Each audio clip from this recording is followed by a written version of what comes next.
ବନ୍ଧୁମାନେ ରାସ୍ତା କଡ଼ରେ ପରିବା ବିକ୍ରି କରାଯାଏ, କିନ୍ତୁ କାଚ ଘରେ ଜୋତା ବିକ୍ରି କରାଯାଏ। ତେବେ କୁହନ୍ତୁ କିଏ ମୂଲ୍ୟବାନ?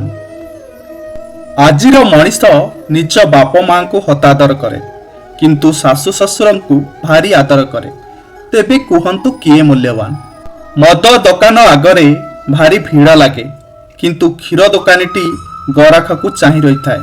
ତେବେ କୁହନ୍ତୁ କିଏ ମୂଲ୍ୟବାନ? ଆଜିର ମଣିଷ ଗାଈ ଚରାଇବାକୁ ଲଜ୍ଜା କରେ, କିନ୍ତୁ କୁକୁର ଚରାଇବାକୁ ଗର୍ବ ଅନୁଭବ କରେ। ତେବେ କୁହନ୍ତୁ କିଏ ମୂଲ୍ୟବାନ?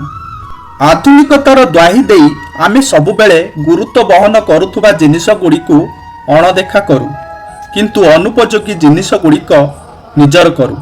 ଏ ହେଉଛି ଆଜିର ମଣିଷର ପ୍ରକୃତି। ତେବେ ଏସବୁ ପ୍ରଶ୍ନ ଗୁଡ଼ିକ ଆପଣମାନଙ୍କ ପାଇଁ।